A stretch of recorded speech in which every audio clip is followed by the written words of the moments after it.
نحمدہ ونصلی علی رسولہ الکریم اما بعد فاعوذ باللہ من الشیطان الرجیم بسم اللہ الرحمن الرحیم ربی یسر ولا تعسر وتمم بالخیر۔ السلام علیکم ورحمۃ اللہ وبرکاتہ۔ پچھلے سبق میں ہم لوگوں نے اللہ تعالیٰ اور فرشتوں کے درمیان ہونے والے مکالمے کو ملاحظہ فرمایا تھا۔ جب اللہ تعالیٰ فرشتوں سے فرماتے ہیں کہ میں زمین میں ایک خلیفہ بنانے جا رہا ہوں، فرشتے کہتے ہیں کہ یہ زمین میں فساد برپا کرے گا، خون ریزی کرے گا، اور اللہ تعالیٰ فرماتے ہیں کہ جو میں جانتا ہوں وہ تم نہیں جانتے۔ جب فرشتوں کو اس بات کا اعتراف ہو جاتا ہے کہ واقعی وہ نہیں جانتے جو اللہ تعالیٰ کی ذات جانتی ہے، تو اللہ تعالیٰ انہیں حضرت آدم علیہ السلام کو سجدہ کرنے کا حکم دے دیتا ہے۔ سب فرشتے سجدے میں گر جاتے ہیں سوائے ابلیس کے، وہ تکبر اور گھمنڈ میں سجدہ نہیں کرتا۔ یہاں سے حضرت آدم علیہ السلام کی آزمائش کا سلسلہ شروع ہوتا ہے، جب اللہ تعالیٰ فرماتے ہیں کہ تم اور تمہاری بیوی یہاں رہو، یعنی جنت میں رہو، اور خوب کھاؤ پیو اطمینان سے، جہاں چاہو وہاں سے، مگر ایک درخت کے قریب نہ ہو جانا ورنہ تم ظالموں میں سے ہو جاؤ گے۔ آج کی آیات ہماری آیت نمبر 36 سے آیت نمبر 40 تک ہے، جس میں ہم مزید اسے تفصیل کے ساتھ ملاحظہ فرمائیں گے۔ تو شروع کرتے ہیں۔ اعوذ باللہ من الشیطان الرجیم، بسم اللہ الرحمن الرحیم۔ فَأَزَلَّهُمَا الشَّيْطَانُ عَنْهَا فَأَخْرَجَهُمَا مِمَّا كَانَا فِيهِ وَقُلْنَا اهْبِطُوا بَعْضُكُمْ لِبَعْضٍ عَدُوٌّ وَلَكُمْ فِي الْأَرْضِ مُسْتَقَرٌّ وَمَتَاعٌ إِلَىٰ حِینٍ۔ آخر کار شیطان نے اسی درخت کی ترکیب دیکھ کر آدم اور حوا دونوں کو ورگلا دیا، اور جس حالت میں وہ تھے انہیں وہاں سے نکلوا کر ہی دم لیا۔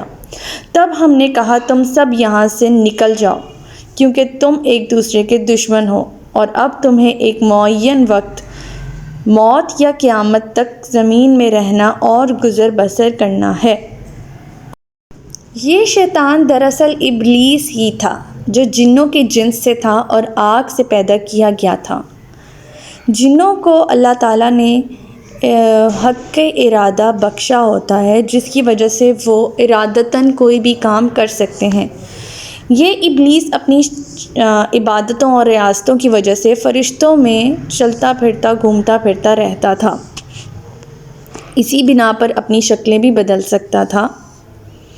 اب صاحب اختیار ہونے کے بعد اس نے کیا کیا کہ جب اللہ تعالیٰ نے فرشتوں کو سجدے کا حکم دیا تو اس نے سجدہ کرنے سے انکار کر دیا، لیکن فرشتوں میں سے کوئی ایسا کر ہی نہیں سکتا تھا، کیونکہ انہیں قوت ارادہ اور اختیار نہیں ہوتا۔ اب ابلیس اللہ تعالیٰ کی نافرمانی اور سرکشی پر اتر آیا، جس کی وجہ سے اس کو شیطان قرار دے دیا گیا۔ اگر ہم شیطان کا معنی تھوڑا سا غور و فکر کریں تو شیطان کا معنی ہوتا ہے رد کیا جانے والا، ذلیل کیا جانے والا۔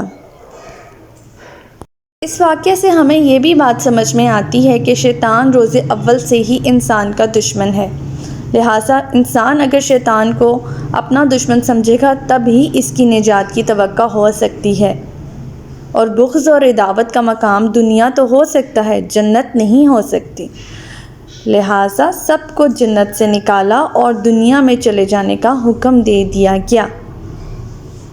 یہاں یہ سوال پیدا ہوتا ہے کہ سب سے مراد کون ہے؟ سب سے مراد حضرت آدم علیہ السلام ہیں، حضرت حوا اور شیطان ہیں۔ انہیں جنت سے نکال دیا گیا اور ایک معین وقت تک زمین میں رہنے اور گزر بسر کرنے کا حکم جاری کر دیا گیا۔ فَتَلَقَّىٰ آدَمُ مِن رَّبِّهِ كَلِمَاتٍ فَتَابَ عَلَيْهِ إِنَّهُ هُوَ التَّوَّابُ الرَّحِيمُ۔ پھر آدم علیہ السلام نے اپنے رب سے چند کلمات سیکھ کر توبہ کی تو اللہ تعالیٰ نے ان کی توبہ قبول کر لی۔ بلا شبہ وہ بندوں کی توبہ قبول کرنے والا، نہایت رحم کرنے والا ہے۔ اور وہ کلمات کون سے تھے؟ قال ربنا ظلمنا انفسنا وان لم تغفر لنا وترحمنا لنكونن من الخاسرین۔ آدم اور حوا دونوں کہنے لگے، اے پر ہمارے پروردگار، ہم اپنی جانوں پر ظلم کر بیٹھے ہیں، اگر تو نے ہمیں معاف نہیں کیا اور ہم پر رحم نہیں کیا تو ہم خسارہ پانے والوں میں سے ہو جائیں گے۔ ان کلمات کا ذکر خود اللہ تعالیٰ نے سورہ اعراف کی آیت نمبر 23 میں بھی کیا ہے، جسے ہم انشاءاللہ اس صورت میں جا کے ملاحظہ فرمائیں گے۔ قُلْ نَهْبِطُوا مِنْهَا جَمِيعًا فَإِمَّا يَأْتِيَنَّكُم مِّنِّي هُدًى فَمَن تَبِعَ هُدَايَ فَلَا خَوْفٌ عَلَيْهِمْ وَلَا هُمْ يَحْزَنُونَ۔ ہم نے کہا تم سب کے سب یہاں سے نکل جاؤ، پھر جو میری طرف سے تمہارے پاس ہدایت آئے اور جس نے میری ہدایت کی پیروی کی تو ایسے لوگوں کو نہ کچھ خوف ہوگا اور نہ ہی وہ غمگین ہوں گے۔ اللہ تعالیٰ نے ان کی توبہ قبول فرمائی، گناہ معاف فرما دیا، مگر جنت سے اخراج کا حکم بحال رہنے دیا، کیونکہ حضرت آدم علیہ السلام کو جنت میں رہنے کے لیے نہیں بلکہ زمین میں خلافت کے لیے پیدا کیا گیا تھا، اور یہی کچھ اقتضائے معیشت الہی تھا۔ اس آیت سے ہمیں یہ بھی معلوم ہوتا ہے کہ نیکی اور بدی کے نتائج لازمی نہیں جو بہرحال انسان کو بھگتنا پڑیں۔ یہ ایک گمراہ کن نظریہ ہے۔ نیکی کی جزا اور بدی کی سزا دینا صرف اور صرف اللہ تعالیٰ کے اختیار میں ہے۔ بھلائی پر انعام بھلائی کا طبعی نتیجہ نہیں بلکہ اللہ تعالیٰ کا فضل ہے، وہ چاہے تو دے دے، چاہے تو نہ دے، اور چاہے تو کئی گنا زیادہ بڑھا کر دے۔ اسی طرح وہ جو چاہے جس کا چاہے گناہ کتنا ہی بڑا کیوں نہ ہو معاف فرما سکتا ہے، اور چاہے تو سزا بھی دے سکتا ہے۔ لیکن اللہ تعالیٰ سے ہمیں ہمیشہ اچھا ہی گمان رکھنا چاہیے، کیونکہ یہ ایک حدیث بھی ہے کہ اللہ تعالیٰ سے اچھا گمان رکھو، اللہ تعالیٰ گمان کے مطابق جو ہے وہ نوازتے ہیں۔ وَالَّذِينَ كَفَرُوا وَكَذَّبُوا بِآيَاتِنَا أُولَٰئِكَ أَصْحَابُ النَّارِ هُمْ فِيهَا خَالِدُونَ۔ اور جن لوگوں نے ہماری آیات کو ماننے سے انکار کیا اور انہیں جھٹلایا وہی اہل دوزخ ہیں اور اس میں ہمیشہ رہیں گے۔ ساتھ ہی اس آیت میں اللہ تعالیٰ نے یہ بھی وضاحت فرما دی کہ بنی نوع انسان کے لیے میری طرف سے ہدایت آتی رہے گی، اور جو لوگ اس کے مطابق عمل کریں گے انہیں نہ کچھ غم ہوگا، نہ وہ غم زدہ ہوں گے، اور وہ جنت کے وارث ہوں گے، اس جنت کے وارث جہاں سے حضرت آدم علیہ السلام کو نکالا گیا۔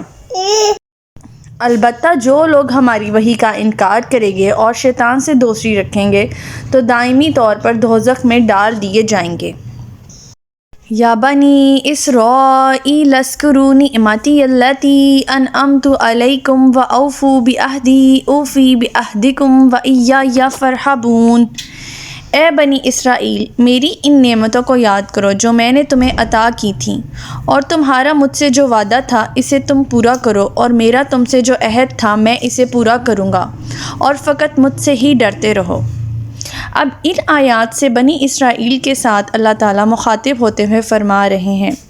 یہاں خطاب کا رخ عوام الناس کی بجائے بنی اسرائیل کی طرف ہو گیا ہے، جو یہاں سے 14ویں رکوع تک چلتا ہے۔ اسرائیل کا معنی عبداللہ ہے اور یہ یعقوب علیہ السلام کا لقب تھا، اور بنو اسرائیل سے مراد ان کی اولاد یا یہودی قوم ہے جن کے لیے تورات نازل ہوئی تھی۔ بنی اسرائیل کا کتاب اللہ سے کیا سلوک تھا؟ وہ عہد یہ تھا کہ تم تورات کے احکام کے پابند رہو گے، اور میں جو پیغمبر بھیجوں اس پر ایمان لا کر اس کا ساتھ دو گے، اور اللہ کا یہ عہد تھا کہ ملک شام تمہارے قبضے میں رہے گا۔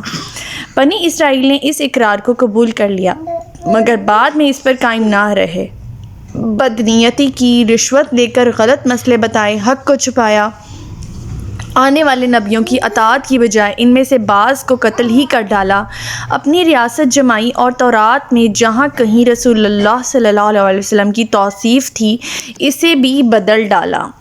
اب ان کی کیا وجوہات تھی وہ ہم اگلے سبق میں جا کے ملاحظہ فرمائیں گے۔ ہمارا سبق یہیں تک تھا۔ اللہ تعالیٰ سے دعا ہے کہ اللہ تعالیٰ ہمیں استقامت عطا فرمائے اور ہمیں عمل کرنے کی توفیق عطا فرمائے۔